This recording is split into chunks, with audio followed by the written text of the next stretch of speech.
సమయం ఉన్నప్పుడే నువ్వు దాన్ని సద్వినియోగపరుచుకొని ప్రభువుని సమీపించి వేడుకొని బ్రతిమలాడుకునేటువంటి టైం ఉన్నప్పుడే నువ్వు వెంటనే ఆయన కనికరం కొరకు బ్రతిమలాడాలి, ఆయన కృప కొరకు వేడుకోవాలి. ఆయన సన్నిధిలో పశ్చాత్తాపడి, ప్రభువా నేను పొరపాటు చేశాను, నేను తప్పు చేశాను, నేను పాపం చేశాను, వాస్తవమే, ఇదిగో నీ ముందు ఒప్పుకొని నీ వైపు తిరిగి నీ సన్నిధిలో పశ్చాత్తాపడి నీ కనికరం కోరుకుంటున్నాను ప్రభు, నన్ను కనికరించాను, నాకు నీ కనికరం కావాలి ప్రభు, నీ కృప కావాలి ప్రభు, నీ జాలి కావాలి ప్రభు, నీ దయ కావాలి ప్రభు అని పశ్చాత్తాపంతో ప్రభుని అడిగితే కృపా కనికరములు కలిగిన దేవుడు, అత్యంత కృపా సమృద్ధి కలిగిన దేవుడు తన శ్రేష్టమైనటువంటి కనికరాన్ని మన పట్ల కనపరిచి మన జీవితాన్ని ఆయన బాగు చేస్తాడు.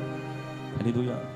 మీరందరూ మందిరంలో ఉన్నారంటే మీకు ఇంకా సమయం ఉంది అని అర్థం, మీకు ఇంకా దేవుడు సమయం ఇచ్చాడు అని అర్థం, మీకు ఇంకా దేవుడు అవకాశం ఇస్తున్నాడు అని అర్థం. దాన్ని పోగొట్టుకోవద్దు, దాన్ని జార విడుచుకోవద్దు. నూతన వాత్సల్యత, నూతన కనికరం, నూతన కృప మన పట్ల మన ప్రభు కలిగి ఉన్నాడు. హల్లెలూయా.